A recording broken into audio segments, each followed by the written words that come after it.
IEEE MGAV Tools Committee, was a member of Institute of Electrical and Electronic Engineers, MGA IT Company.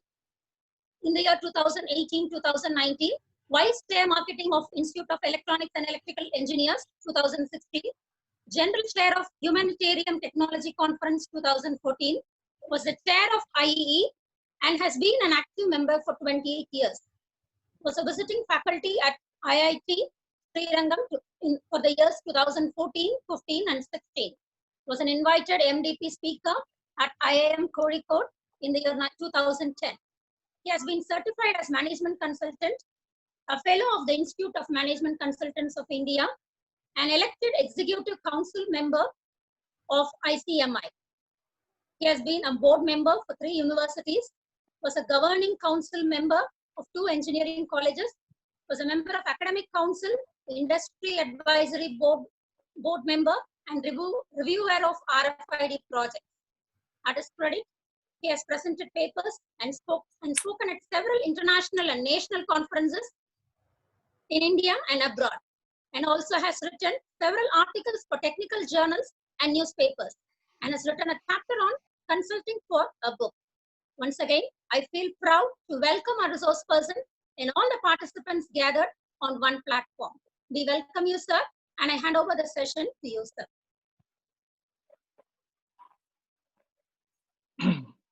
Thank you, Professor Satya, and good morning to all of you. It's a good evening for me here at San Jose in California. I want to thank Auxilium College and Professor Satya for giving me this opportunity to speak to all of you. My little knowledge about teaching was at IIIT Srirangam, Indian Institute of Information Technology Srirangam, between 2014 to 2016. I had the opportunity of taking a course on professional ethics and business language communication for the postgraduate students of IIIT Srirangam. I handled all the responsibilities of a teacher there, starting from attendance, homework, quizzes, question paper setting, answer sheet evaluation, gradation, and all that. My sessions were scheduled on Saturdays, whole day, to enable me to travel from Chennai to Trichy to take the class. This gave me a good insight into the efforts that go into teaching. I realized that evaluating answer sheets was the most boring thing that most of you have to go through. I also had, through the academic interface program of TCS, and as the chair of Madras section at IEEE, numerous occasions to visit campuses and interact with students and teachers. Yesterday, I saw the presentation made by Professor Lata Parameswaran. I wanted to ensure that I'm not duplicating whatever she was saying about technology. So I was very happy that she covered the conceptual part of the why, what, and why and where such things in using ICT in education, particularly for commerce. And I have 2 sessions with you. Today's session was supposed to be on the 7th, I think, and it has been advanced because of cyclone in Mumbai, which apparently did not happen. The second one is on teaching holistically and to reach globally. What I want to do is, I want to keep this session very interactive. And I want to request each one of you, if you really have a question, to raise a hand and we can address that question there and then. Because, our attention span is such that, once you pass that point, you won't remember what was the issue that we were talking about, which as teachers, we know very well. My entire work and career has been in engineering and management. So it took me a lot of effort to focus my efforts for commerce. Professor Satya was keen that we should address the commerce as the subject because the participants are from the commerce domain. So I have tried to see how ICT can be brought into commerce, or how technology can benefit the delivery of commerce subjects. And I want to tell you that if I am wrong, since commerce is not my exact domain, most of you are the experts in that area.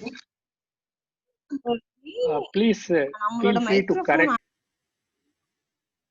Please feel free to correct me.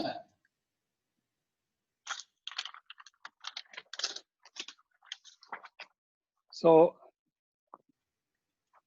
as a consultant, it is usual for us to, before we start an assignment or take an initiative, to do some kind of a situation analysis. So I had requested Professor Satya to help me understand the landscape a bit by floating a questionnaire. I got about 15 responses in the questionnaire. I will share with you what is the feedback I got through this presentation.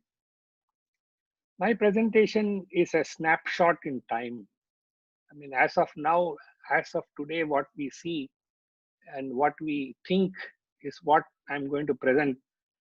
Things are moving so fast that it might be obsolete tomorrow. In 2008, I was leading an internal consulting assignment at TCS, where we were tasked to review all the functions of TCS to see what improvements should be done to ensure that we are competitive and contemporary and relevant to the business that we do.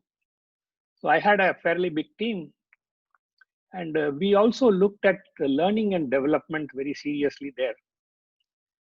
I was quite surprised when I was looking at some of the research for this presentation that whatever we recommended in 2008 and TCS implemented it internally, for example, the learning management system, it is all coming true. And COVID-19 is actually forcing the hands of everybody to move online and do everything digitally.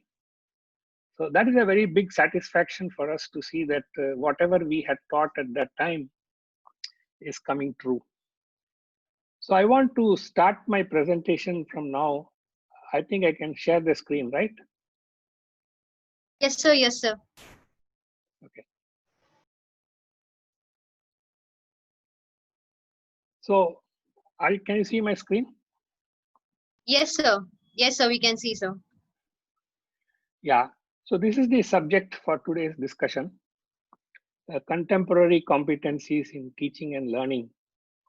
And I have tried to put together whatever I did for the past few days after Professor Satya approached me for this session. So I thought that we should try and answer 4 questions. Where are we now? Where are we expected to go? How do we go there? What is required to go there? These are the 4 questions I thought we should focus on. And before that, very often most of us feel that teachers are carrying a huge burden of the society. Teachers are probably, not getting the returns for the risks that they are taking. And, I have had the good fortune of, looking at institutes outside India. I have, closely watched what happens in Stanford University. I have some connects with the San Jose State University, and I see what teachers do here, how they work, what kind of resources they deploy, and the nature of the teaching itself. And what I'm going to do is I'm going to blend those things in my presentation. So if I want to in jest talk about what a teacher is, I want to show you a poem written by a black person called Leslie Pinckney Hill. It is a Negro poetry of 1922. He says, Lord, who am I to teach the way to little children day by day, so prone myself to go astray? I teach them knowledge, but I know how faint they flicker and how low the candles of my knowledge glow. I teach them power to will and do, but only now to learn anew my own great weakness through and through. I teach them love for all mankind and all God's creatures, but I find my love comes lagging far behind. Lord, if their guide I still must be, oh, let the little children see the teachers leaning hard on thee. This is a poem I came across more than 40 years ago, and I was very impressed with this poem. This is the kind of dilemma that most of us who are interested in academics and teaching always face. We are constantly confronted with massive changes. People keep us in a pedestal and think we know everything. And then, we have to meet those expectations. It's really a very tough job, tough call that, teachers have to go through. So one of the things that I want to say here is what is different from India and the Western countries is that in the Western countries, I think the teachers are held in very high esteem. The institutions are the fountainhead for all development. If you go to Stanford University, you can find Bill Gates and Larry Ellison and Larry Page and all these big shots just roaming on the streets, wanting to recruit students. And these industries are thriving today only because of the institutes, the great eminent institutes that exist. It is extremely important that that that prestige and that pedestal is where our institutes are also put to. And to large extent, that is likely to happen only if the teachers' contribution is recognized, the teachers are encouraged, and teachers are given the resources for them to achieve those heights. As we go forward, I will tell you how these people are different from us, which will probably give you an idea of where we want to go and how are we going to go. So let me start by sharing with you the feedback that I got from people. I asked, the first question was, what is the teaching method or the pedagogy that you are using today? And the majority of the response was chalk and talk, okay, and some PowerPoint slides. Web-based teaching was the lowest, video was slightly higher. This is the first response. The second response on pedagogy was textbook teaching was the highest. Notes-based teaching came next. Case-based came later. Activity-based came later, and case study-based came last. The next question was, what would you like to know in FDP? So majority of the people said they want to know how COVID-19 is likely to impact the future of teaching. The second question they wanted was, how is teaching done in other countries? I am sure that I am going to address these two very clearly, but I want you to be, feel free to stop me and ask me, because then I will be able to explain the logic behind whatever statement that I'm making. So the summary of response is what that today's statement is, the situation is, we have chalk and talk, we have textbook based teaching and teaching in other countries, and online due to COVID is what people want to know. I hope this summary of response is, this sample is representative of the universe, which means that most of the teachers who are on the call today, they agree with this. If you don't agree with this, I would be very happy to see if you have any feedback, please send a chat message or let the moderator know about that and we will address that. Then I asked them any other suggestions to include in sessions. They said that they want to know how instruction, accounting subjects can be taught. Okay. They want to know how technology can be used in teaching. They said they want to know about ICT, and they want to know what are the strategies to develop, and so on and so forth. So this is the output of the survey of about 15 respondents that I got a hold of, and I understood where we are today. So my observations are that as a teacher, today's teacher continues the pedagogic style of the past, is loaded with a lot of administrative tasks and responsibilities.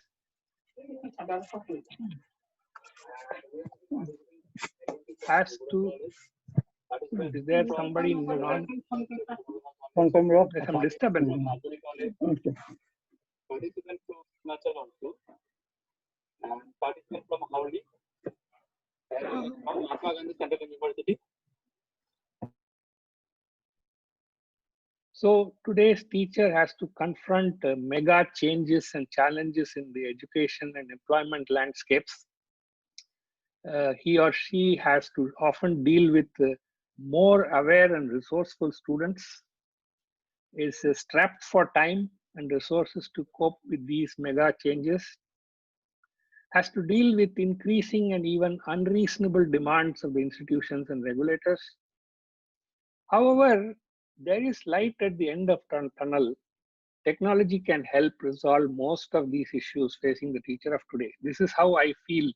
This is my view as an outsider, where I see teaching and learning is poised today.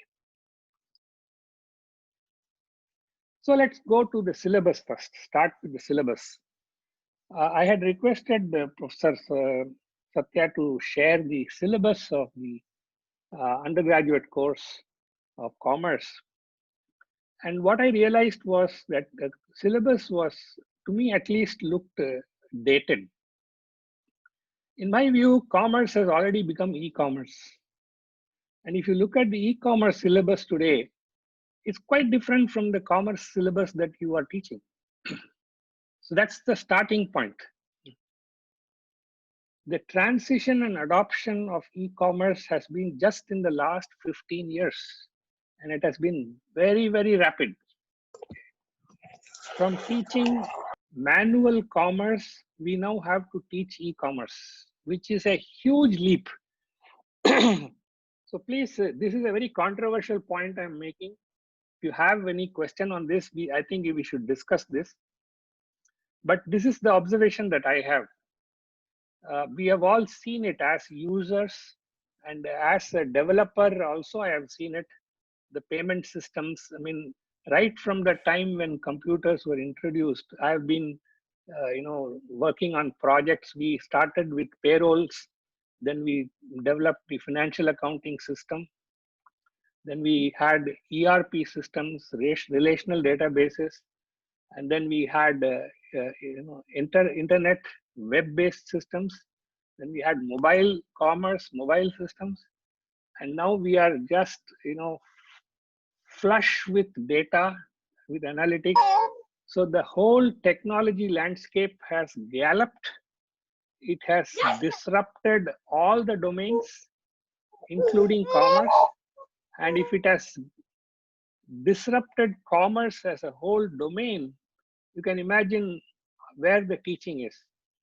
even in computer science, I can tell you that I have been part of the academic council of many colleges and board of studies, and every meeting we go there, the first question we have is about the syllabus. They still teach microprocessors which are 40 years old.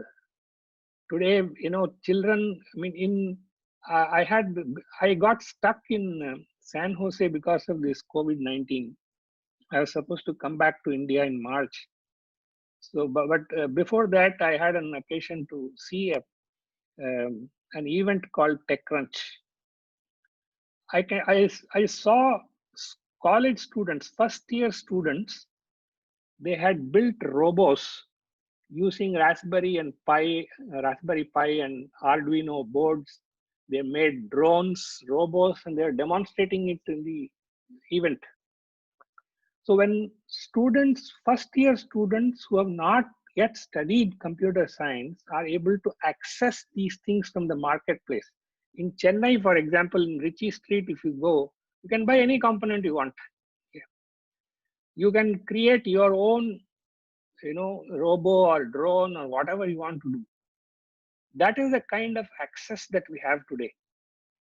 When people are able to do such things with processors of today, imagine what is the point in teaching them an 8088 processor of in the 80s.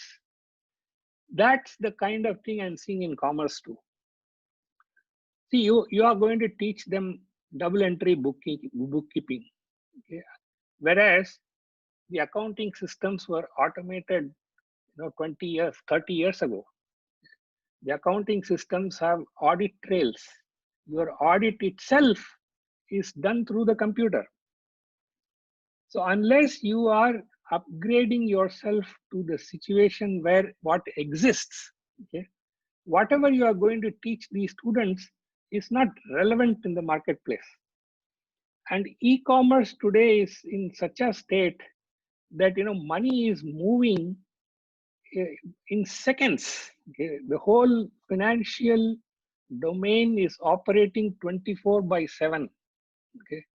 Money is moving left and right throughout the globe. Okay? You can see how the stock markets are behaving.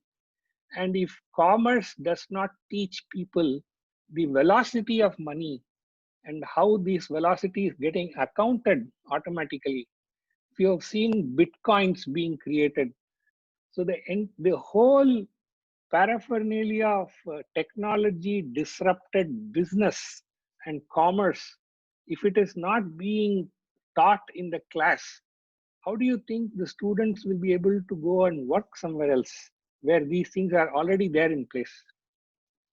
So that's the point I wanted to emphasize as far as e-commerce is concerned.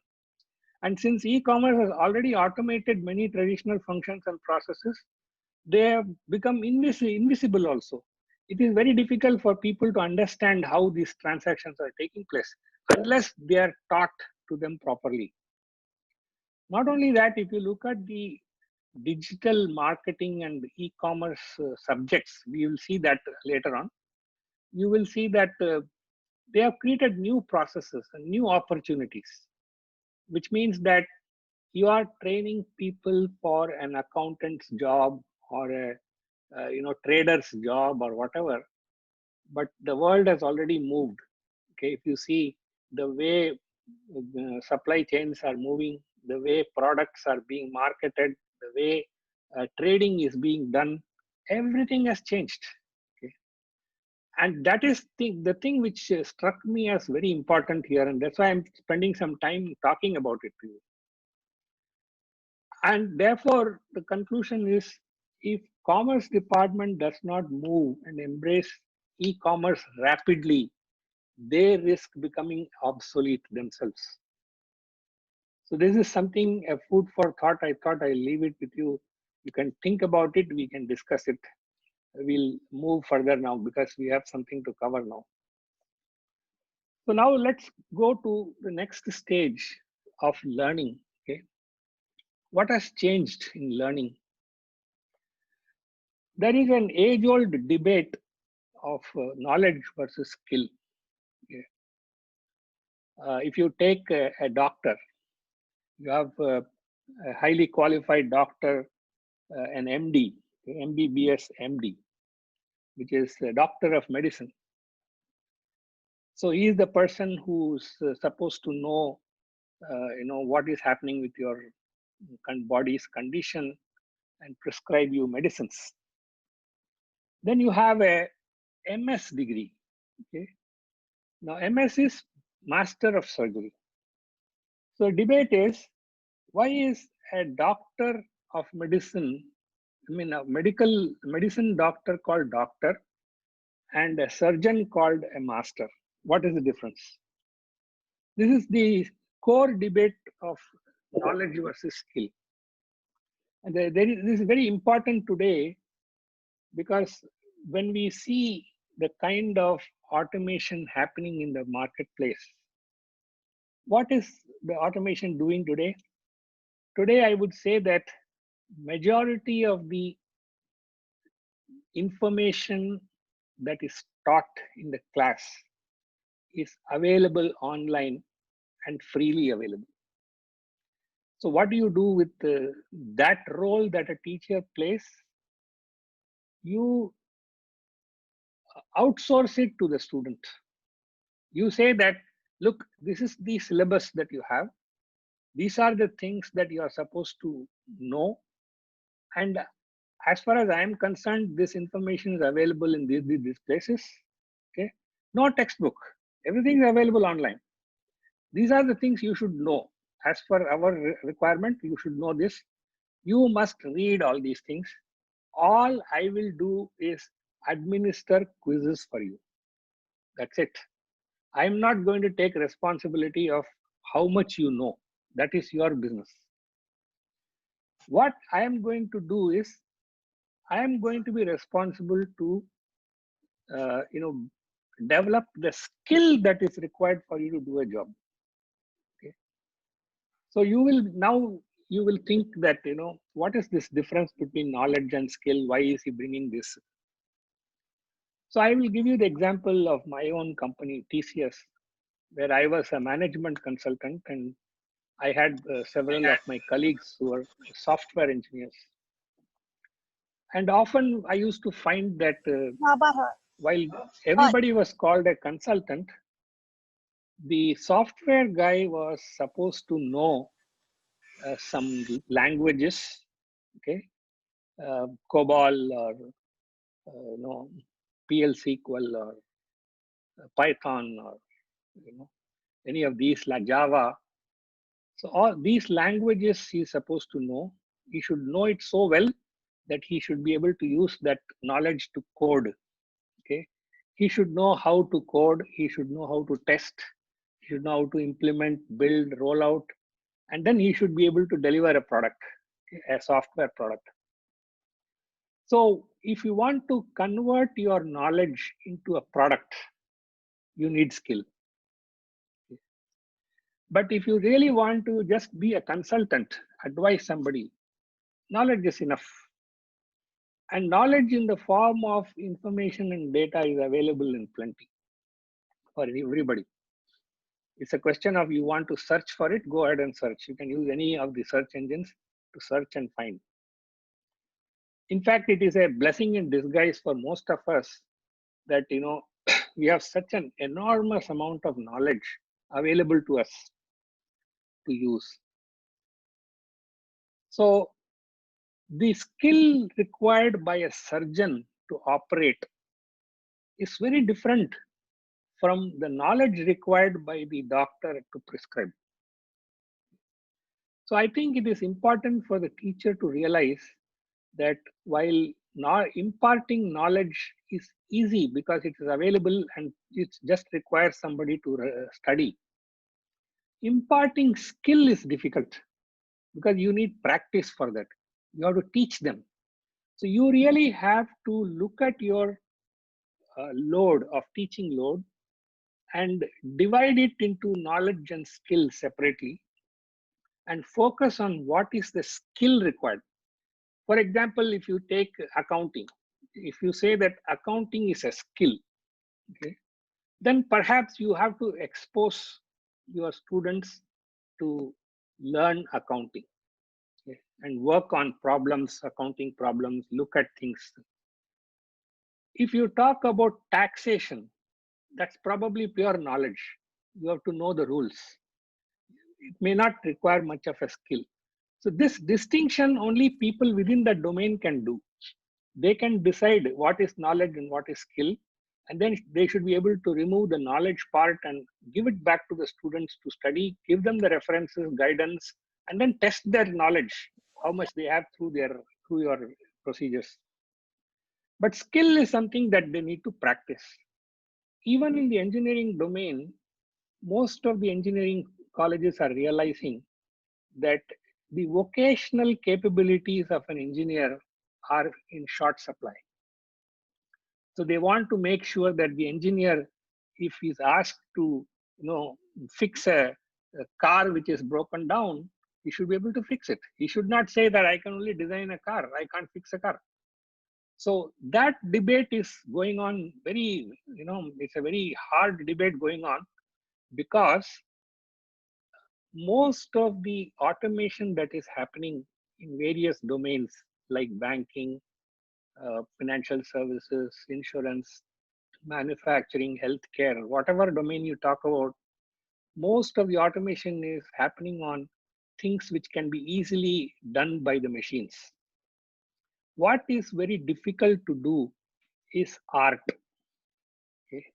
So you see the focus is slowly shifting from science and mathematics and all that to arts, to liberal education, to higher levels of cognitive behavior. Those are the things which are now getting a lot of attention. And people are looking at the value of that kind of knowledge. This is the first point I wanted to talk about. And in order to buttress that point about knowledge and skill, I want to talk about Tim Cook's observations on China. Tim Cook is the CEO of Apple.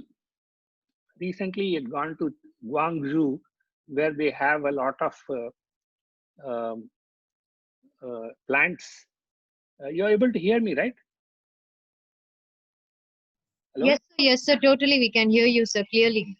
Yes, sir. Yeah.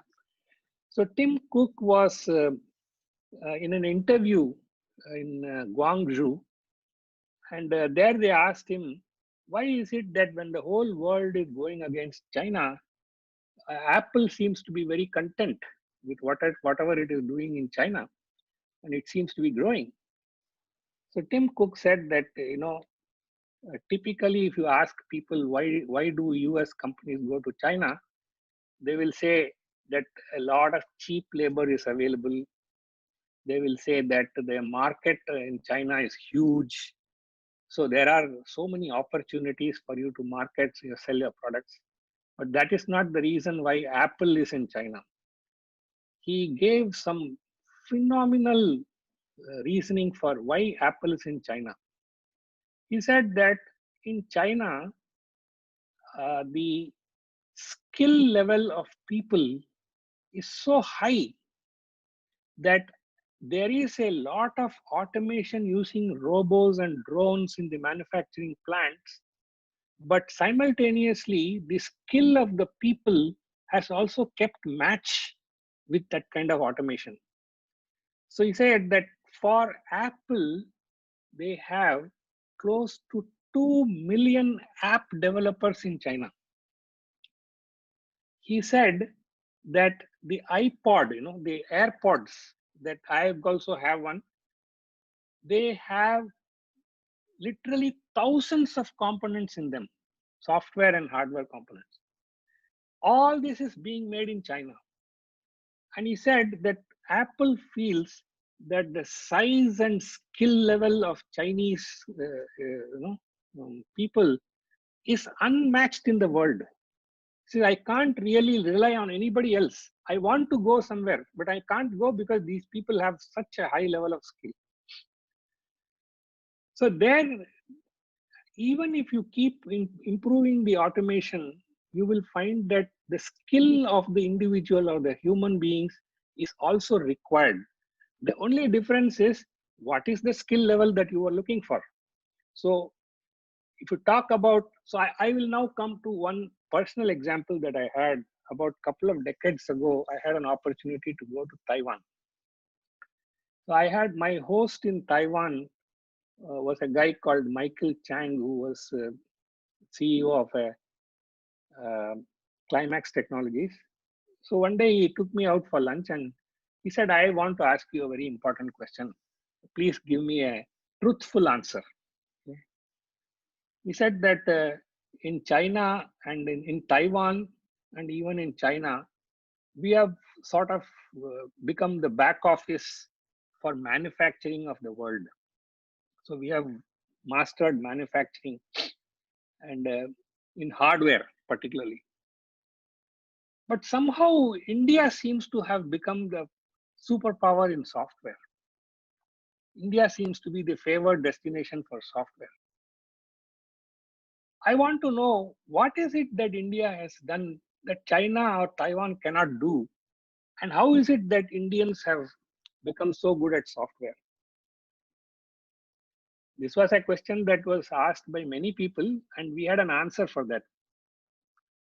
The answer was that because India was ruled by the Britishers, we still talk in English. We know English. English is the language of communication for taking down requirements for development. If the Americans and the Britishers and the Australians and the New Zealanders, they want something to do, they communicate in English. In China, nobody knows English. In fact, some of the highest paying jobs in Japan, Korea, and China are the translators of those languages in English. So because English is widely known, our people were able to understand what the Westerners want. And since whatever they wanted was possible for them to deliver, they just kept growing. So it was the knowledge of software which helped, knowledge of English that helped us to do so well in software. Now, this is the kind of thing that Tim Cook is talking about in terms of the skill level of the Chinese. Imagine that they don't know English, they can't talk to you in English, but they're so good at the job that they do. He was talking about a lady called Grace Wu. In 1995, when Tim Cook went there, she was just a factory production worker. In this visit, 25 years later, she is the owner of a business of billions of dollars. Okay. That's the kind of growth they have seen. So the whole point that I'm trying to make is that I think we need to really calibrate our teaching and capability in such a way that the skill of the people is world class and they are able to be working or getting employed wherever they are. Once they start to match the world class standards of work, it will be very easy for them to become businessmen themselves. And instead of seeking jobs, create jobs back home. That's what has happened in China. And these are observations that I thought was extremely important for people at the teaching field to know. Now, I want to also tell you about the story of a PhD. About 20 years, 30 years ago, when I was in college, my professor was narrating a story about his post-graduation in IIT Bombay. He said that he was doing some MTech in machine design, and while doing that, he used to frequent the canteen, and there he saw that there was one gentleman with a lot of beard, grown beard, sitting there. Every day he will be there exactly at 7:30. By 8 o'clock, he will finish his dinner and go back. You can find him only in the canteen, in the library, in his room, or in the lab. Okay, these are the 4 places. He won't be going anywhere else. And he was very lonely and very not talking to anybody. So these people were very curious to find out what is wrong with him. About 6 months later, One day he came and he was a changed man. Okay, his beard had gone. He was wearing a brand new T-shirt, and he was very happy talking to everybody, introducing himself. So my professor went to him and asked him, so what is it? I mean, I saw you so forlorn 6 months ago, and now you are so different. So he told a story. He said, I was actually pursuing PhD in mathematics. My subject was tensor analysis, and I was having a very, very difficult problem to solve. All my colleagues who joined PhD along with me, they've already passed out. They got their PhD, they've all gone. And the only fellow left.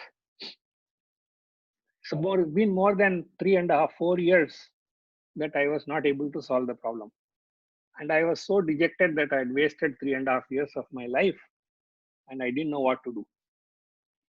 So I kept badgering my guide, asking him, what should I do? The guide said, I don't know what you should do. If you have to solve the problem, only then you can get the PhD. Finally, his guide, he got a bright idea. He said, let me not carry this risk of this PhD scholar on my head. So let me escalate it to the higher ups. So in those days, IIT Bombay was affiliated to the Academy of Soviet Academy of Sciences. And they are the people who used to take these types of tough calls. So his whole issue was sent to them. So they deliberated on that and they said, you ask him to prove that anyone who takes the direction that he took to solve this problem will not be able to solve the problem. So if he cannot solve the problem, at least the future researcher will not take that route. If he can conclusively prove that, we'll give him a PhD. That he was able to do within a couple of months. That if anyone takes the route to solve this problem, he will not be able to solve this problem. It's a never-ending route. So on that basis, he got PhD. And then they gave a definition of PhD. The definition was that when somebody is awarded a PhD, what it means is that whatever he has done, it is very difficult for the society to verify. It has been, his PhD has been verified by his peers and the most knowledgeable people. They have certified that this guy is capable of doing this kind of work. He is very thorough, he is very meticulous, he is very systematic, and he is very careful. So he is something that, we can trust. So the society can trust him. And once he is given the PhD, he carries that responsibility of being true to his domain. So PhD does not mean that he is a highly knowledgeable person, he is a very expert person, he knows everything. That's not the definition of PhD. PhD is the process by which the person has been certified as having got the capability and the tenacity to perform some task. That is exactly where I think teaching also comes. Everybody cannot be a teacher, a good teacher. A teacher is carrying a huge responsibility, and he or she has to command respect of their students. And once they command that respect, it is a lifelong thing. It's like in my view, the teaching label is a lifelong label given to you, and that also brings along with it, all the attendant benefits of the time, resource, etc. So these are the things that I thought I will share with you to understand how learning has to be modified or what needs to be done with learning. Now I'll talk about the San Jose Public Library. So this is a library which is just about a 30-minute walk from my house. And every time I come here, the first thing is I take my library card and go to that library. It is a huge library. Okay? It is 8 stories, massive library. It's called the Dr. Martin Luther King's library. It has, I mean, the library card is free. There are sections for, adult, I mean, adolescent children, kids, etc., etc. They have programs. You can go and search sjpl.org. I think I'll do it for you.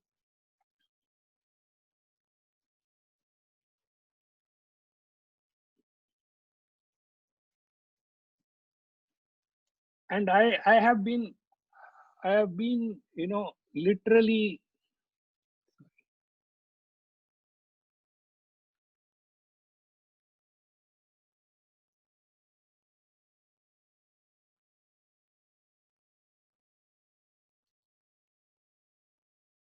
I don't know what is happening in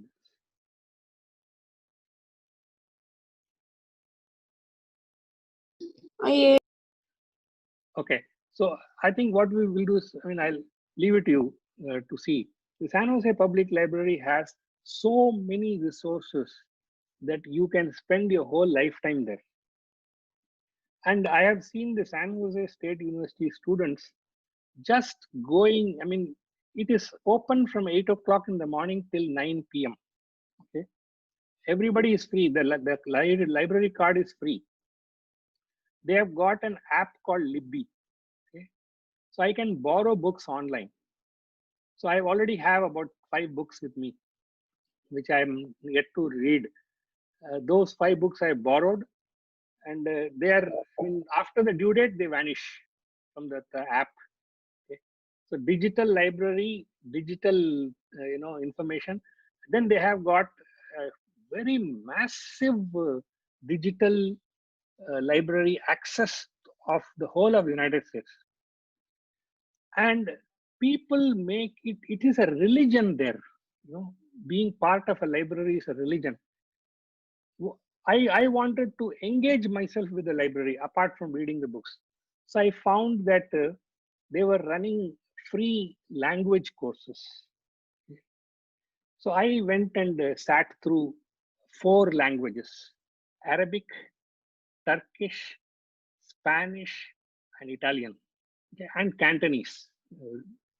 The teachers they come from the San Jose State University. I'm interested in languages, but I find that without a teacher, for me, learning is difficult. If the teacher shows me, that this is how these are the things, this is how you learn a language. Start by saying, good morning, how are you? If I were to learn languages on my own, I wouldn't know how to go about doing it. So the role of a teacher is something extremely important. I think everybody understands this, that if you try to learn things online, you always miss somebody giving, hand holding you through certain things. And that is what I learned there, that for languages, what I was not able to do for so many years, those teachers taught me in 1 hour.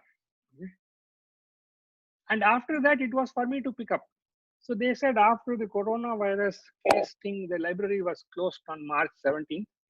And then they said, no problem, you go to our virtual classroom. They have a subscription to a service called Mango. And in that Mango, you can learn all the languages that you want.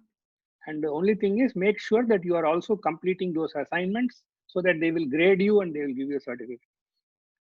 Now, that was something, unbelievable. I feel that in India, the inspiration for students to be part of their library, both outside the campus and inside, and the use of library for growing the knowledge needs to be inculcated in a very serious manner.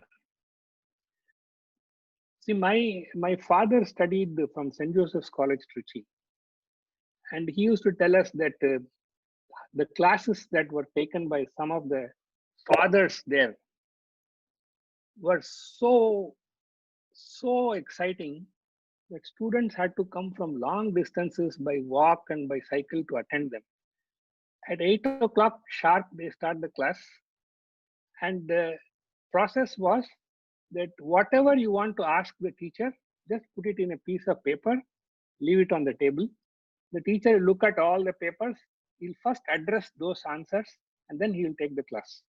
So if you had a doubt in that subject or in that area, you could directly go and ask that question and it will be discussed first in the class. And because they didn't have access to computers, nothing, people spent all the time in the library.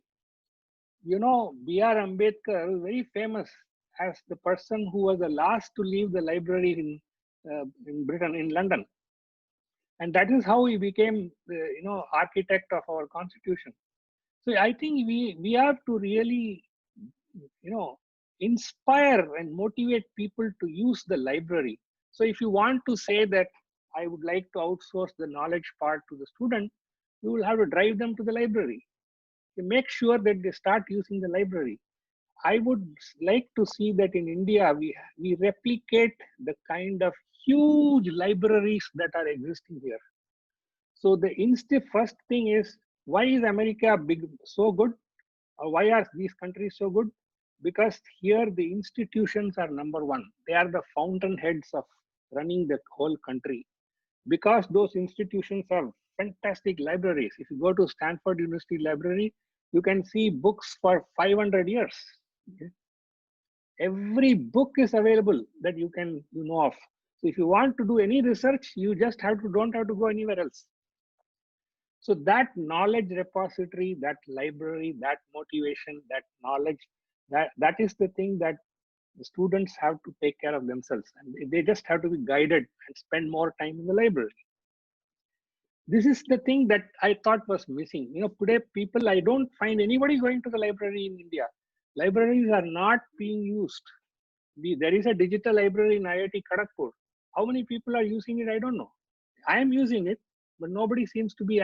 My friends are not aware of it. They don't use it. So I only want to extrapolate and say that if they don't use it, most of the people don't use it. So this is something that I thought I'll share as my observation in learning. So when I come to learning, I want to share with you one experience that I had when I was handling the IIIT class. So in the IIIT class, it was a difficult job for me because I used to go only once in a week. And there were something like 45 to 50 students. So I didn't know their names. I didn't know their faces. I couldn't put the faces. I don't know when I'm taking a class, who is responding.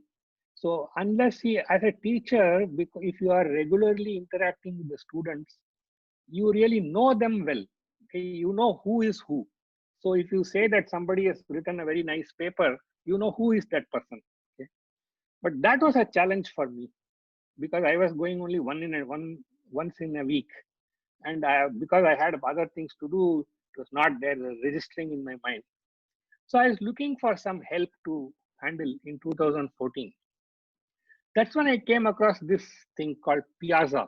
Okay. These things with you can go through this. So Piazza was a very nice app. Okay. So I could actually create a class in this. And after I create the class, all the students are enrolled in the class. I know their name. I have their email ID. Then I can actually post assignments to them. So you can see that, what all things they are doing. One class has been, so resources, share your class, product updates, blah, blah, blah, blah, so many things. So I use this Piazza and it became very useful to me. So if I want to say, for example, that next Saturday, I come to know that I'm unable to travel next Saturday and I come to know only on Friday. All I have to do is go there and send one line message to the group and they will all know that there is no class on Saturday. So this was something which I found it very useful. Till I started looking at the other learning management systems. In TCS, we were using a learning management system called Sabha. And we had developed some courses on this learning management system. Here what I noticed was that you really have a huge number of learning management systems. So one of the sites is called Capterra. Capterra is a site where if you want software for any specific domain, irrespective of the domain, You can just go and say that, I want to say energy management software. So it will give search and tell you how many top searches are there. So it will tell you what is the product, how it is deployed, organization, learning type, e-commerce is there or not, gamification, mobile learning, social learning, video conferencing, whatever, and then you can go and visit the website. So this is something that is available to you. You can search and check. There are zillions of these learning management system software now. So what is the difference? So there are two things, First thing is there are online courses. So now let's talk about commerce. So people were asking us about whether commerce is being taught online. Some of the best institutes are teaching them online. Coursera is one of the top online course delivery platforms, and they have a course in e-commerce. Let's see what they have. So this is course, e-commerce course. So let's see what are they teaching in e-commerce.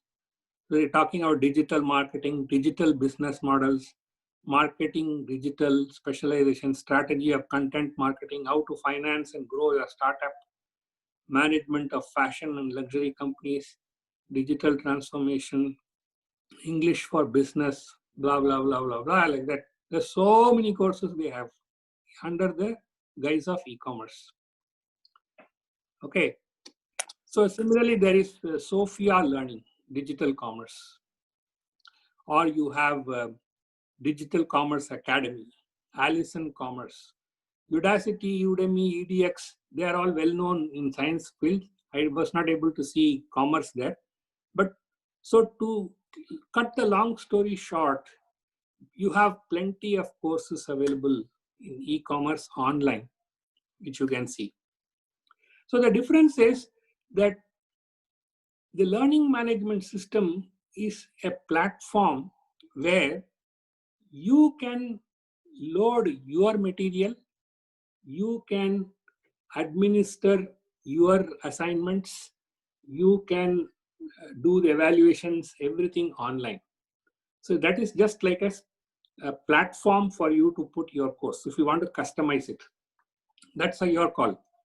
If you want ready-made, it is like going to a restaurant to eat or cooking at home with good things. That's the only difference. But these platforms, there are plenty of such platforms available. I thought I will take you through some of these things in the form of some video demo of this. Let's watch.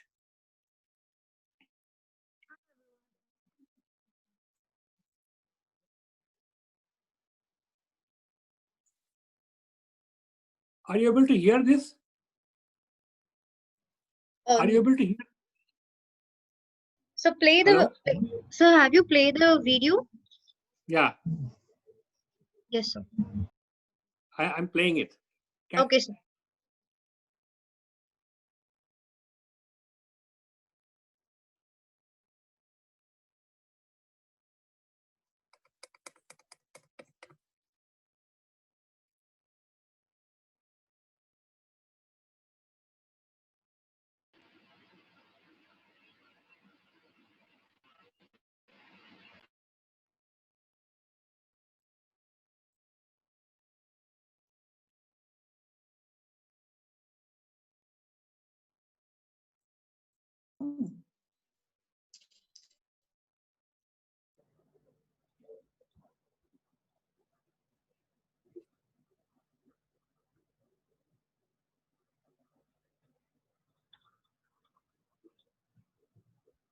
Sir, sorry for the interruption.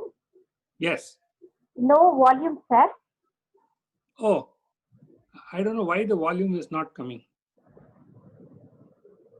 Okay, anyway, I will leave this. You can see this. I just wanted you to know that. Yes, sir. Okay, thank you. Okay. Yes, sir. So we have similarly, I've got some 3 or 4 that I wrote. So I'm not really marketing them. I mean, I just picked up things which I thought of these. This Moodle is an open source software. Rest of them, I don't know about the software stack that they have. But basically, there are plenty of learning management systems. And I feel that a university or an institution must invest in a learning management software because it is going to reduce the work of the teachers. I'm coming to that later on as to what I want to do, why I'm talking about that. So this is the other thing that I wanted to talk to you about.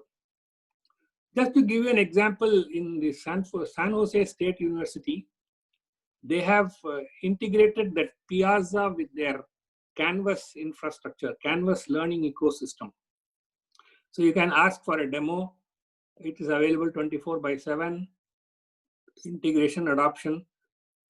So one other thing is that I think it is important for teachers to embrace technology as early as possible. The biggest advantage is that all your non-value adding work that you are assigned today will be done by the machine. All the heavy lifting will be done by the machine, and you will become free to do what you do best. One of my observations typically has been most of the teachers are spending a lot of their time in administrative work, which is a waste of their resource. Okay, they can do much better. So this is the reason why I thought I'll give you this example. You can check this once I send this presentation. You can look through these links that I've sent you as to how these are integrated and what they do with them. This is the example. So we covered this online also. Now I'm going to come to some of the other aspects that, there are so many other tasks within the university which require automation. So in Tyagaraja College of Engineering in Madurai, I had a very interesting experience once. What they had done was, this was about, let's say, 10, 12 years back. In those days, these packages were not there. So what they did was the computer science department, the head of the department, what she did was she created a project called Campus Management System. She picked up all the applications where it can be run through data, etc. And she broke down that larger project into smaller projects and gave it as assignments to her students. She was the owner of the system. So these students, they developed the hostel management system, the mess management system, the library system, okay, then the attendance system, like that, small projects they built. And then they integrated these projects. And they were all built on open source platform. And the students, when they passed out, so they had a hierarchy. The final year student used to be the owner of the system. The third year student was the developer. The second year student was the production support. And the first year student was a trainee. Okay, this is the kind of gradation they had. So they created teams like this. Every team had all these first year, second year, third year, fourth year students. So as they grew, their responsibilities grew. And they were supposed to deliver something in the third or fourth year. Once they did that, and they passed out of the college, wherever in the world they are working, they continue to own the system. So for example, suppose the mess management system had some bug. So they had a notice board. They will post that bug in the notice board. That guy will come to know about that. He will go and fix that system. So even today, that campus management system is being run, managed, enhanced by their own alumni. Okay. So this is something that, the resource pool that an institute has needs to be leveraged.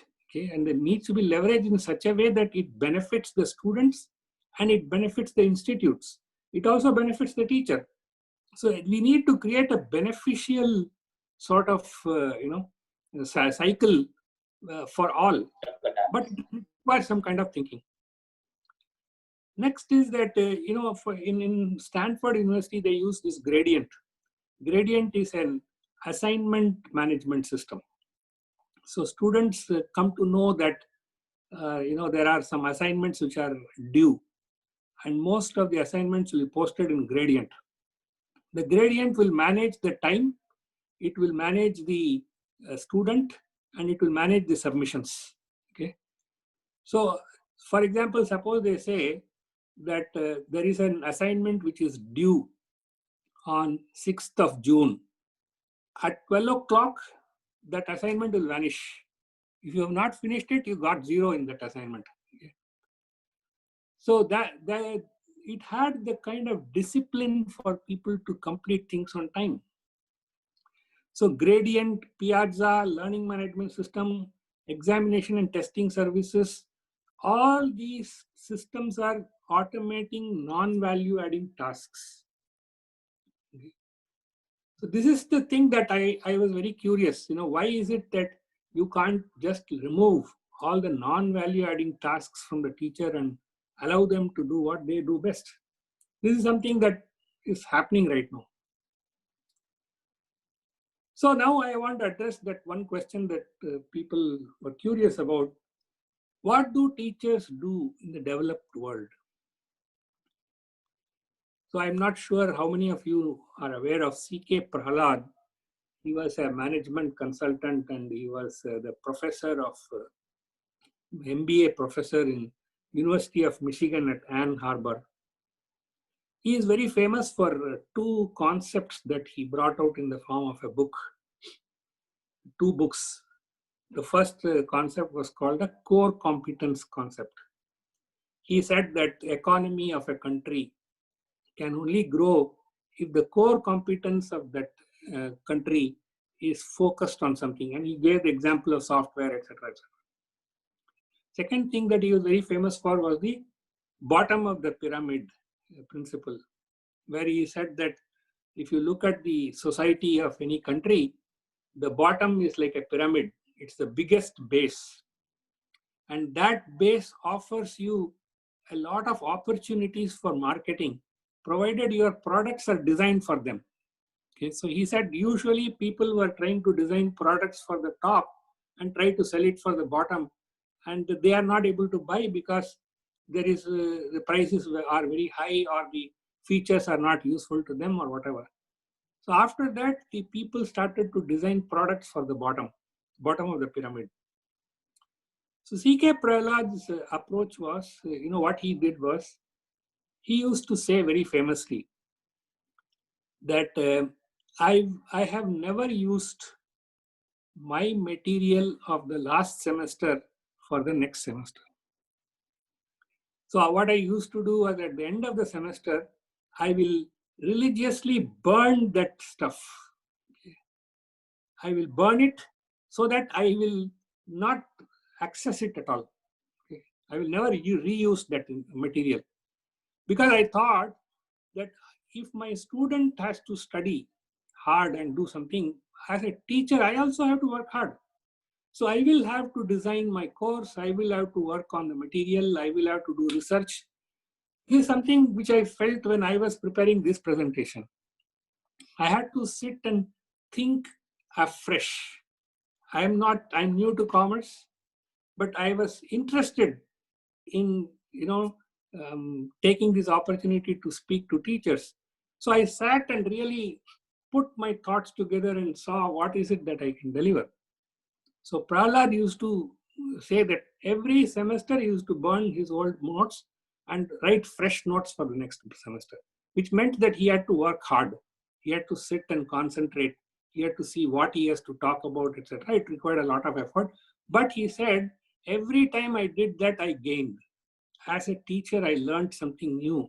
I was having something fresh.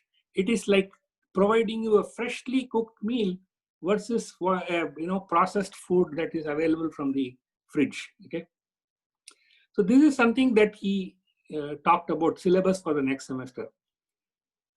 And okay, now I'm coming to what is the role of the teacher in Western countries. You will be surprised to know that practically in most of the big universities, the professors don't teach at all. They have a teaching assistant and they have a research assistant. So the professor's job is to decide what is the syllabus for the next semester. The professor is supposed to have surveyed, learnt, read all the research papers, read what is current, okay, keep himself or herself busy, abreast with that thing, and decide what is it that is going to be of great use to the student of the next semester. So the decision as to what is the syllabus that has to be taught is what the professor used to do. Once the syllabus is decided, gathering the material and delivering it is just mechanical, and that any teaching assistant or a research assistant can do. Now, creating that syllabus is a tough call. What is happening in our country? Our country, I think the syllabus has not changed. So nobody has bothered to see what is current. Where are we going? I remember that, long back when internets were not there, when I was studying engineering, the difference between professors in IIT and ordinary engineering colleges was that the IIT professor always was abreast with the latest research papers published in his or her domain. They used to pick up those research papers and use them for preparing teaching material in IIT. That is what they have learned from the work that is being done in the colleges here. So you go to any of these colleges, the professor will be always free. He will not have classes. His teaching assistant will taking his classes, but he will take the responsibility for the class. That is a different issue. So bottom line is that the teacher has to delegate all their non-value adding administrative work, etc., in some way to either to technology or to somebody else, and leave the time free to pursue in their area what is current, what is new. Learn that. Okay, learn and teach that. Okay. If the teacher is ahead, the students will definitely follow. This is the difference that I see in here and there. They don't really, they're always focused on research. I also have this view that a teaching institution should predominantly be a research institution. The people within the teachers in that institution should have research as the main area where they are being evaluated. And for research, they have to work very hard. And that hard work will create the content that they can deliver. So you don't have to worry about content if you are doing research. So research, education and training, and consultancy. These are the three things that most of the institutes here do. So if you are an industrialist and you want advice about something technical or even business, whatever, you set up an appointment with the professor to discuss that. And the professor will charge you for that, for his time, just like how doctors do. So there are mechanisms that they have built which actually enhance the stature of the teacher. Can they follow those mechanisms, religiously? So this is the difference, basic difference between what happens here and what happens there. I can keep elaborating more and more if you have questions. So what are the suggestions I have for teachers? My first suggestion is that you should use technology to automate all non-value adding tasks. Okay, plenty of free and open source alternatives are available if cost is a constraint. I remember in Professor Lata Parameswaran's presentation, a question was asked about,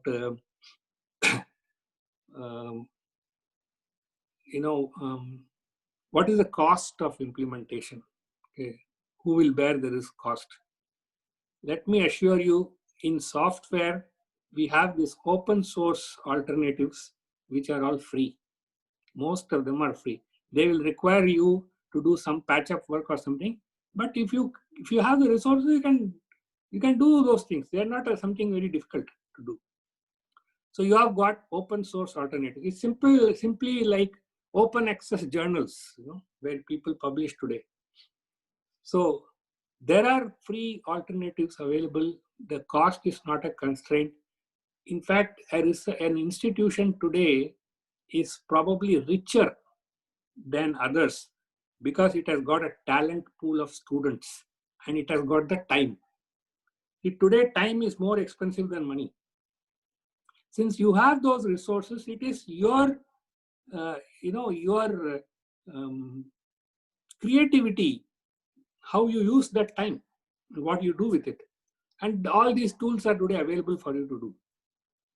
My next suggestion is that every teacher needs to benchmark herself or himself with the best in class in the country and globally in their specialization.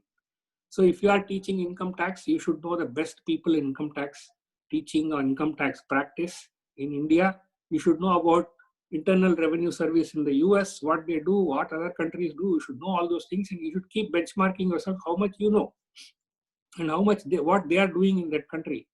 So that knowledge will give you the confidence to talk about things differently. The third point is a very important recommendation I have made across the board in wherever I have gone.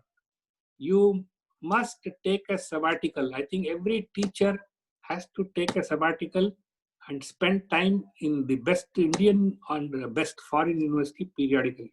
That is the only way you will come to know how to improve yourself. Most of the IIT professors or IIC professors, they are outside. Most of the time, they're traveling abroad, going to some conference or something. They're constantly interacting, networking with others. This is a must. I have told management, most of the management that I have met, I don't know whether they're implementing or what is the issue, but this is a must if you want. And today, of course, with COVID, etc., you need not travel. You can have a video con or something, but keep engaged with those people. Okay? Bring them, put them in your network. Okay, deal with them. It's possible to do such things. This, of course, I have discussed earlier. Focus on research output. Content for teaching will follow, which is output of that. Last point, of course, relevant to India. Network with industry, business to familiarize how their teaching is impacting their students and employers. Which means that you should see, they say that you should eat your own dog's food first. Okay, so you should know what your students are doing and how they are useful to the industry, and what is the result or outcome of whatever you are teaching. That happens quite a bit here because they organize all these get-togethers.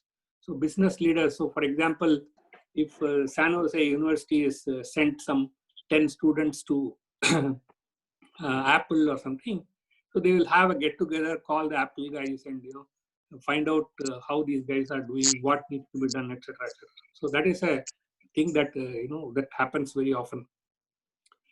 This is the thing that this is where I want to stop.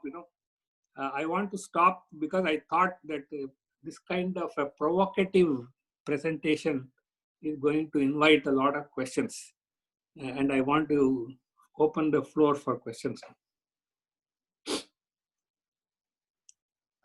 Thank you, sir. Thank you so much. It was a wonderful presentation, and I hope there are many questions here. And I request the participant to unmute themselves and ask the queries if you have any. Thank you.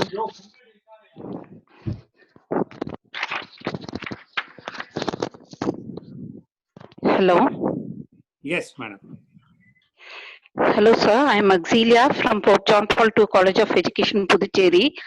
You said that the Indians lack in hardware skills. How to develop this hardware skills among Indian students, sir?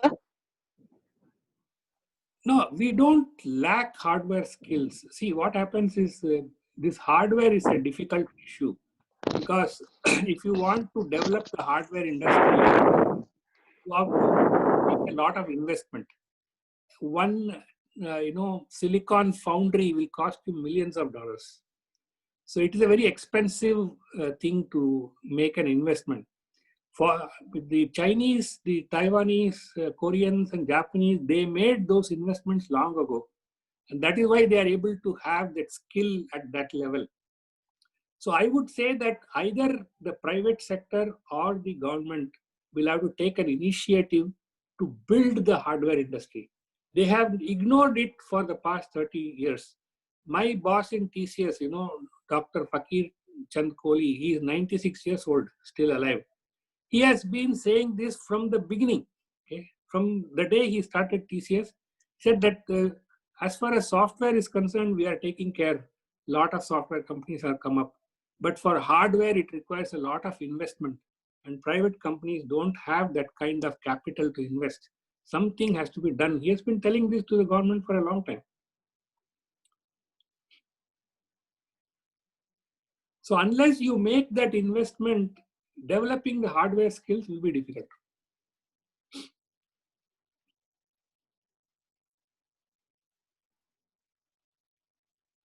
Thank you, sir. Thank you, sir. Yes, ma'am, you can unmute yourself and you can ask, ma'am, Dr. MP Pungulali, I guess. Yes, ma'am. Thank you so much. Good morning, sir. This is Pungurli from Erode. It's a very good presentation, sir. It's very useful for us. Is it audible? Yeah, audible. Yes, sir. Yes, Very ma'am. informative session, sir. Very informative. My question is, the soft skill included this writing and reading skill also, I hope. Yes. Whether this technology would be an impact for the students to increase the reading and writing skills? Yes. What would be the answer? What we have to do for in the future? See, I would say that the soft skill part is being overblown. Okay, it is being overblown as a patch-up work. Okay?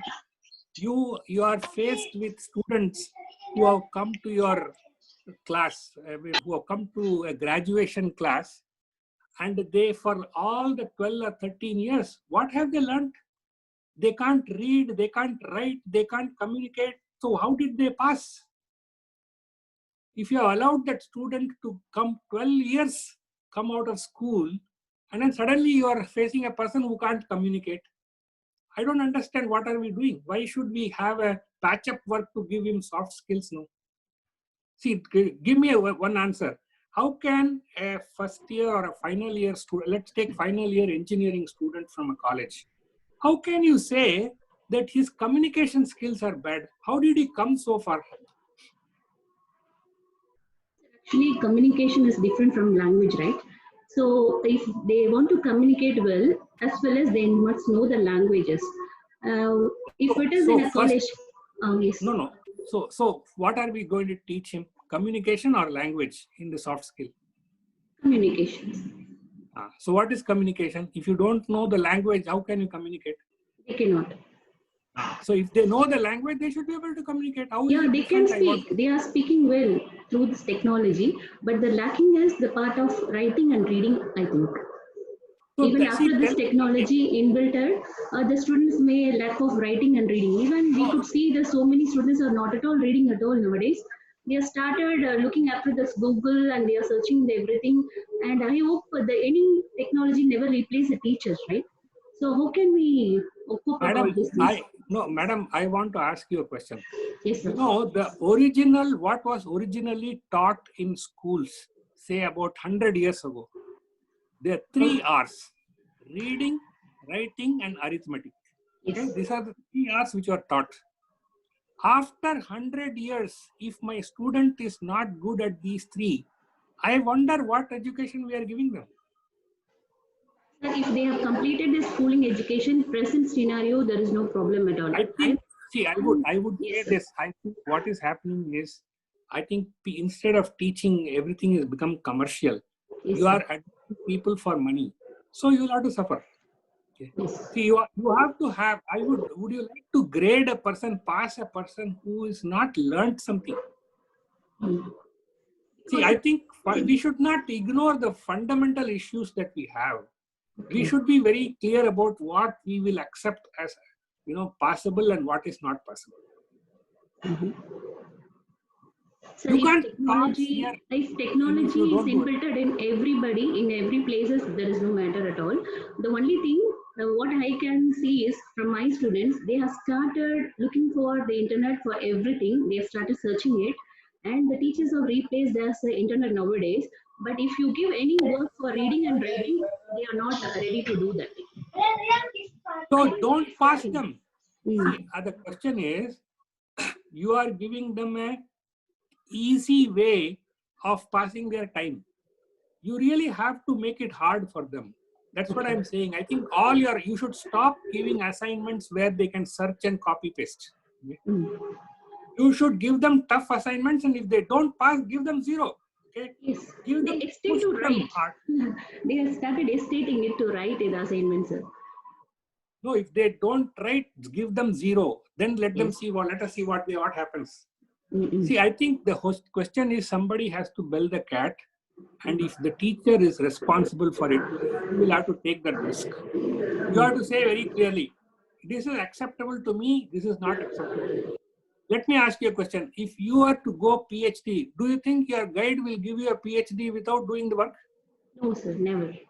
So if that guide of PhD is so careful, because his credibility is at stake. So the same credibility is at stake for the teacher of even the kindergarten school. You will have to really enforce certain discipline. You will have to see, suppose somebody is trying to take the easy route to get out, don't give them easy route, you give them a tough route. You can say you do whatever you want, but I will evaluate, my evaluation is this is not acceptable to me, period. I will not accept, the lackadaisical attitude of the teacher also. If the teacher is also taking it easy, I can't. So we are not taking in the right way, easy way. We are insisting them to write and read in so many assignments, but they are hesitating it to do that. That's why I'm asking whether the technology is a ban for them to read and write their skills to. See the technology. Even if I can understand what you are saying. Today, if you take a mobile phone, the mobile phone is so intuitively designed, and it is so attractive that everybody wants to own a mobile. Everybody wants to make payments through the mobile. Everybody wants a TikTok video. Everybody wants these kinds of things. Okay. The problem is that the same mobile can also make your work easy. Only thing is, it is not going to be that I'm not going to ask you to publish a TikTok video for me. Okay. I'm going to ask you to solve a problem or do some skill related work. I think that is the other thing. Why do you think it is so difficult to get through a joint entrance examination in IIT? Because every exam of the IIT has a different question. Okay, it's a very tough. It's unless you are clear about the concepts, you can't pass. So you really have to make the exit difficult for people if you find that they are taking it easy. Excuse me, sir. Yes, sir. There is a question from Dr. Pratima Tripathi. Yes. Madam. Yes, sir. Yes. Yes. Yes. So I am Dr. Venkateshwarlu, sir. Yes, sir. From Andhra Pradesh, Ongole. I am Department of English. Yes, sir. Professor. Sir, just it's really a wonderful lecture that we have heard from your side, sir. Thank you, and sir. I came to know so many things, even though you are from commerce point of view, but the language point of view also, I came to learn so many things from you, sir. Yes, Professor. It's really highly appreciable for your lecture, sir, the way you lectured very well. But let me ask one question to you, sir.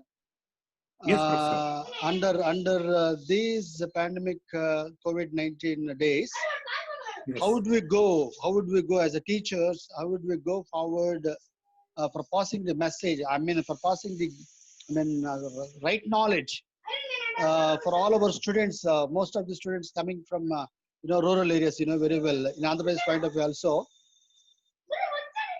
many parts of the students are coming from rural areas, sir. Right.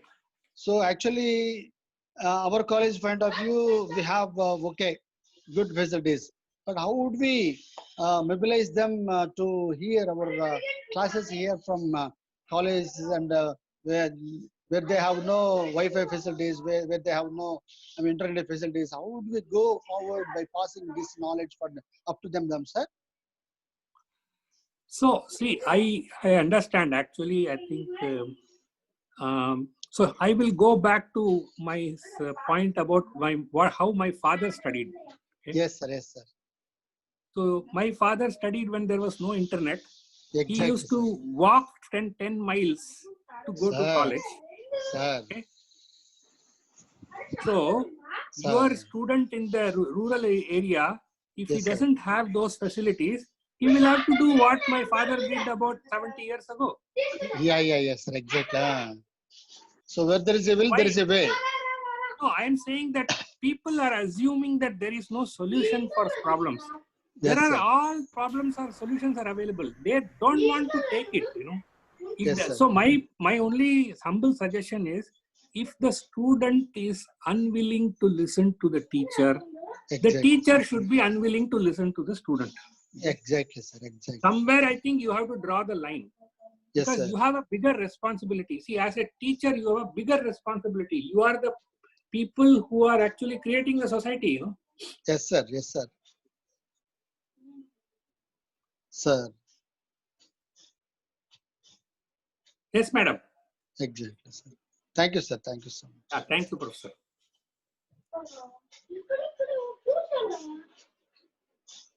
Thank you, sir. Thank you, sir. The next person, Dr. Pratima Tripathi, I guess. Ma'am, are you there? Hello, ma'am. Dr. Pratima Tripathi?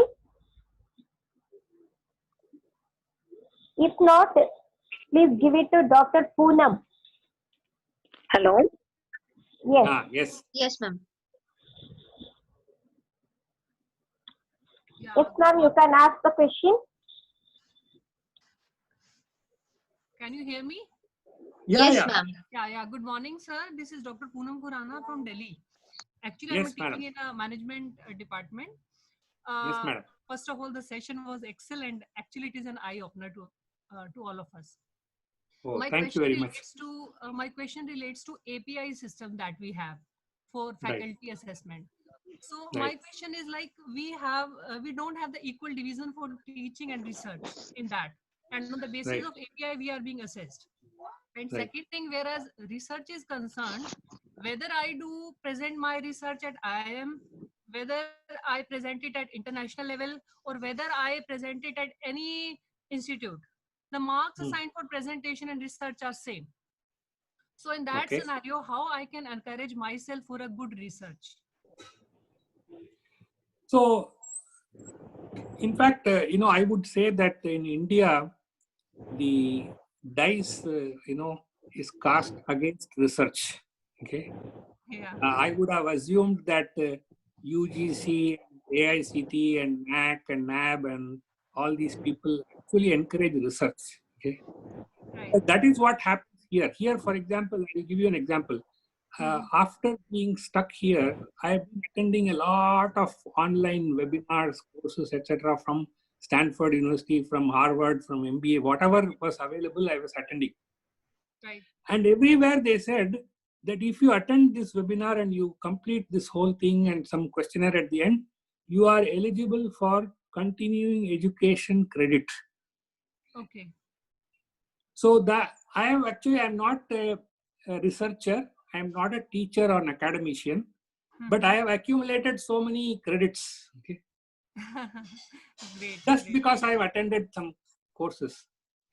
That's great. So I think unless these are things that can happen. So let's for the time being assume that this is not encouraged in India. In that case, I would like to request you as a teacher that it is your responsibility and your humble duty to lead the students with your own effort. Okay. Right. So what you need to do is probably the suggestion that I gave is you please outsource all your non-value adding activities and make yourself free. Once you make yourself free, you will be able to focus on your research, whether AICT or API they recognize or not. You go ahead and make presentations on your own. I think it is more like a calling. Right. So you will have to convert it into a calling, and you are the lead. In my view, teachers and institutes are supposed to be the best. If the country and our government does not, value it, it is really sad. Yes. Yes, sir. Thank you so much, sir. Thank you. Yeah. Thank you, ma'am. Thank you. Dr. Pratima Tripathi, are you there, ma'am?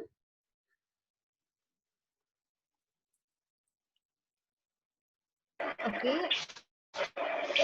Can I post a question, please? Yes, ma'am. Yes, I'm ma'am. Dr. Please, ma'am. Rajchitra from Chennai. Yes, ma'am. Yes, ma'am. Good afternoon, sir.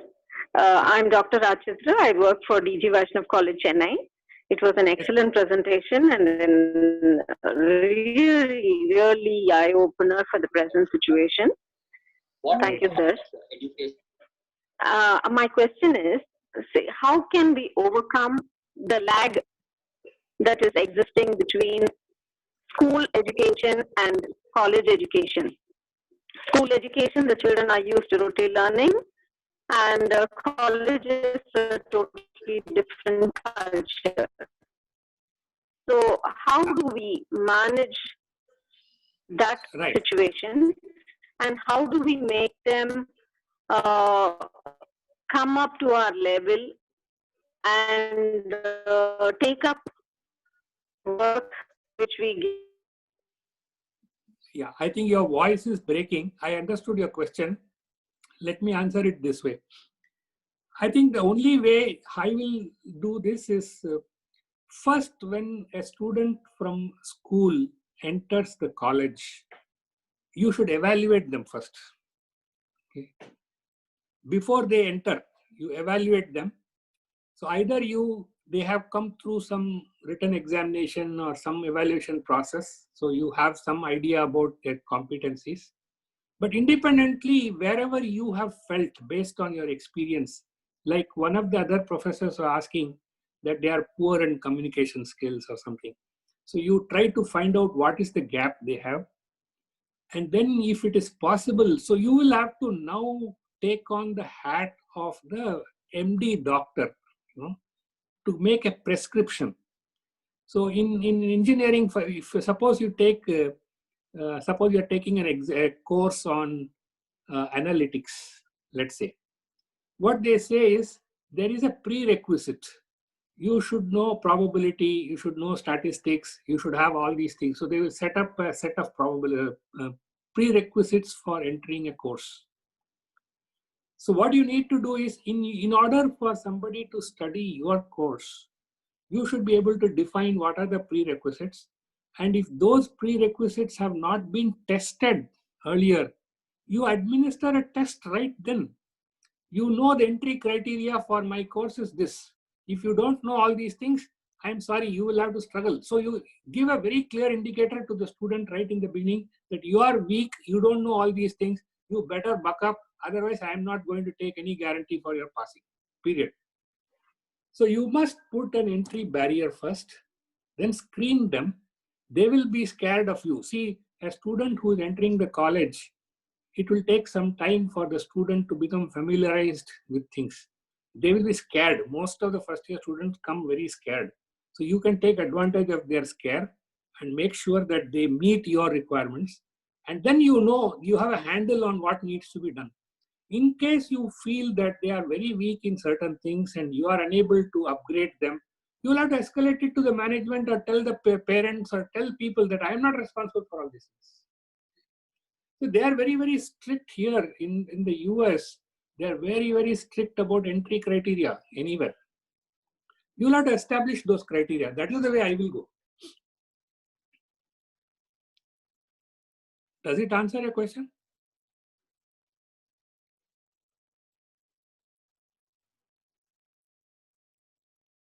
Thank you, sir. Thank you so much, sir. Okay. Thank you.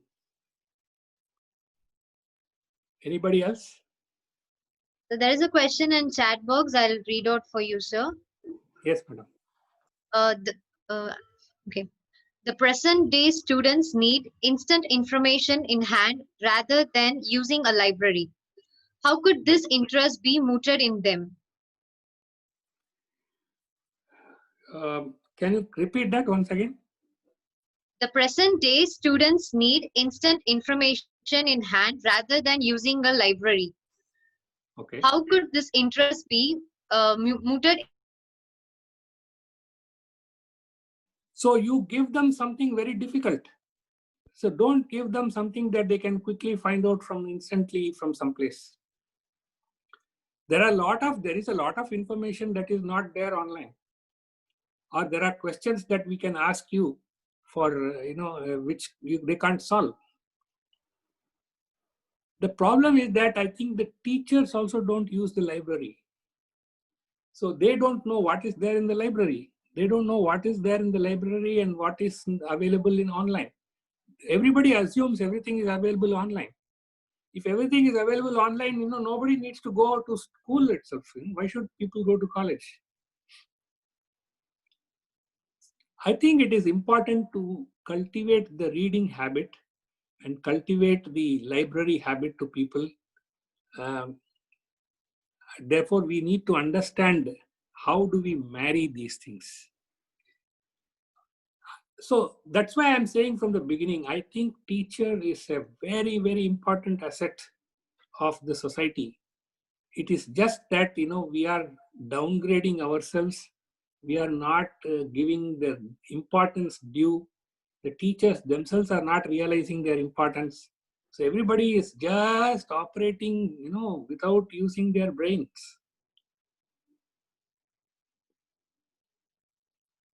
I don't want to be pontificating, I don't want to talk about philosophy, etc., how it is Mata, Pita, Guru, Deva and all that. But the fact is that every successful civilization or society has, teachers at the bottom of that society. In the next lecture that we will have day after tomorrow, on 8th, I'm going to talk about that, really what it means to be teaching, globally or reach globally. It's a very different thing,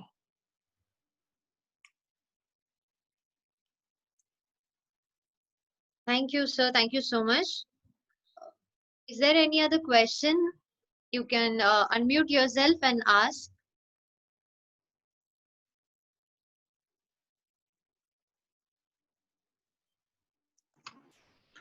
Sir, I'm Rajan Sharma from Kurukshetra University, Kurukshetra. Yes, Professor.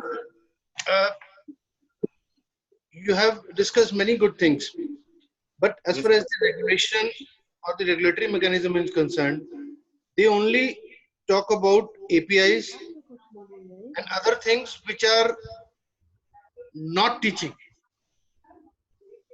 Right. And to get all those things to go to various levels, those all things are required. What I feel is that teacher should be left for teaching only.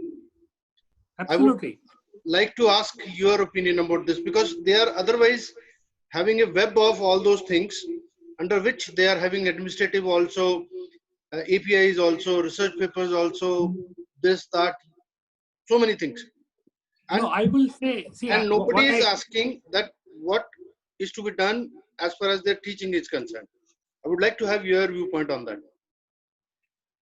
I think I addressed this issue in the, in my presentation in this way, that you say that API and so many other things. So what those so many other things are all non-value adding activities. The way you handle non-value adding activities you do is to automate them, to use technology and get rid of them. So you see, for example, if you take, I used to handle RFID, and in RFID, we used to go and sell to the colleges about how we can create an attendance system, how we can create a library management system, asset tracking system and all that. So these technologies are available today. So you should very, very focusedly encourage your college to use all this technology to remove non-value adding activities from the teacher. And if you remove all the non-value adding activities, you will automatically realize that you have a lot of time to do your real job, which is teaching and research.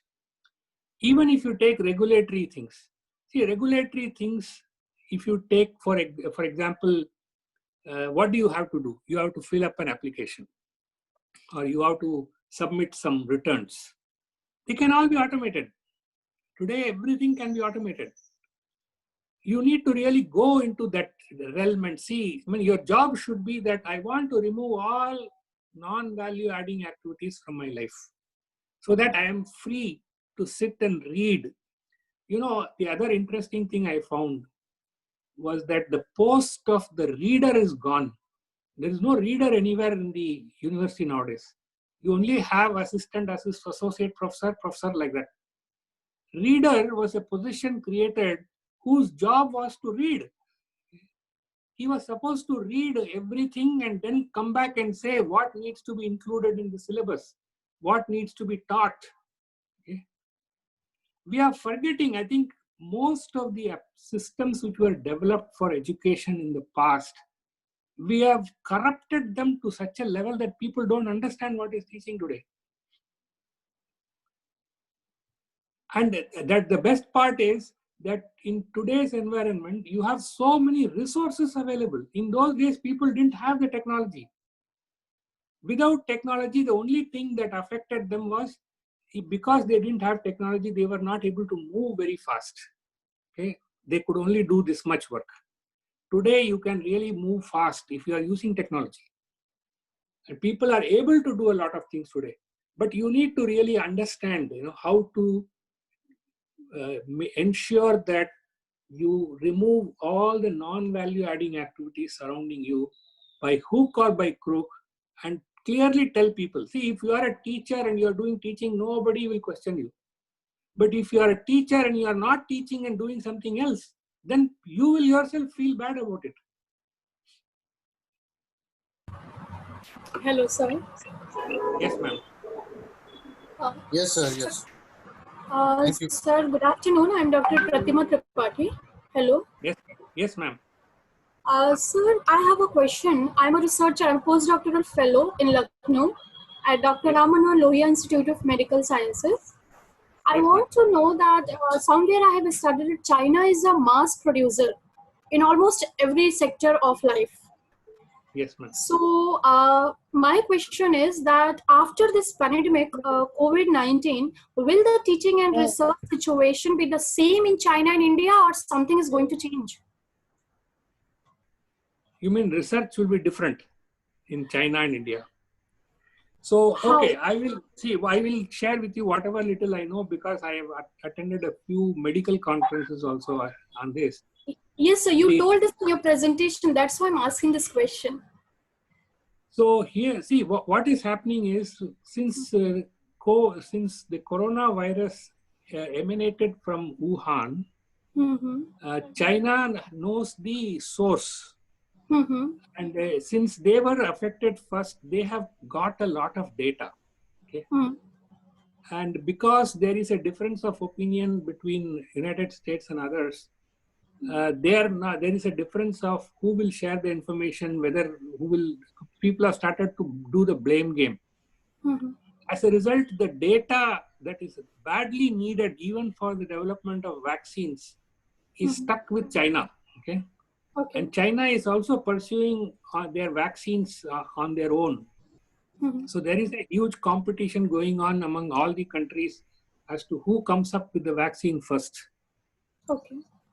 So as far as research is concerned, I was very impressed with the kind of research that was happening post-COVID. Every country is 24/7 focused on research, on developing things. The speed at which we have managed COVID-19 is, absolutely remarkable. I've not seen this kind of work done anywhere in the past, either in SARS or MERS or Ebola and other cases. And if you see the kind of information getting published in Lancet and Nature and other places, it is absolutely brilliant. And everyone is watching what others are doing. And it is extremely difficult for you to publish some trash. Okay? They will tear you to pieces. So the peer review is very strict. only the best of the best get cited. The citations come through really renowned places. The quality of research, the quality of publication, the quality of vaccination, everything is now up for grabs. And China is competing very fiercely in this area. I don't know what exactly Indians are doing. So far, whatever I've heard ICMR coming out, they seem to be talking about what is available or what is the current condition. But what is their own research or what is their own thing, what they are publishing, I am not very much aware. Maybe after you ask me this question, I'll start looking at what ICMR is publishing. Okay, sir. Thank you so much. Thanks. Participants, any other questions?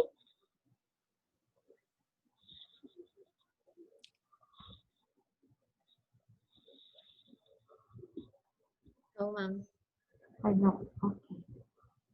Satya?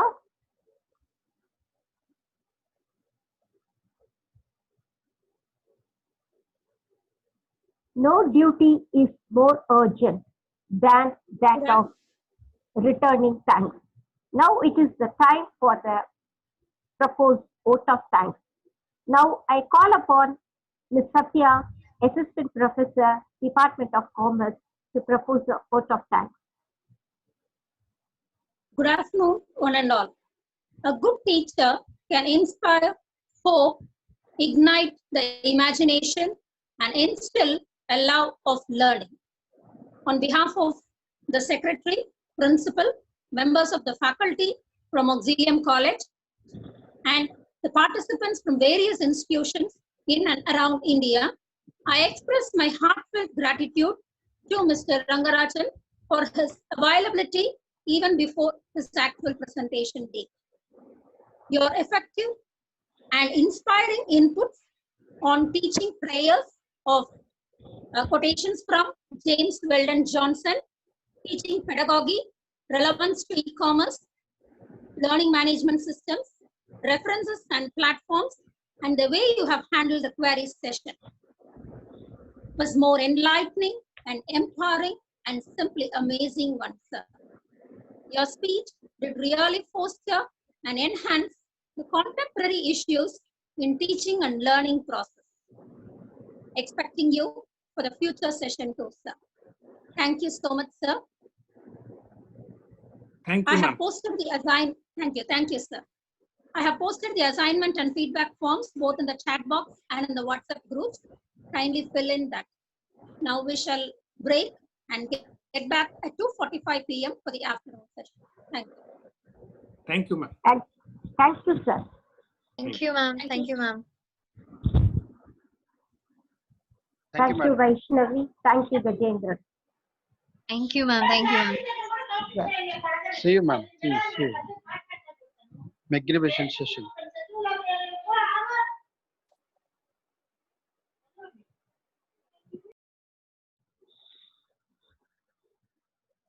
Vaishnavi? Yes, ma'am. I'm here, ma'am. Yes, sir. We can wind up the session. Yes, ma'am. Only host can, I guess, end all the session. So I'm just texting Dinesh, sir. Okay. Okay, fine. Thank you. Thank you. What is the exact time for again, ma'am? Exact time 2:40.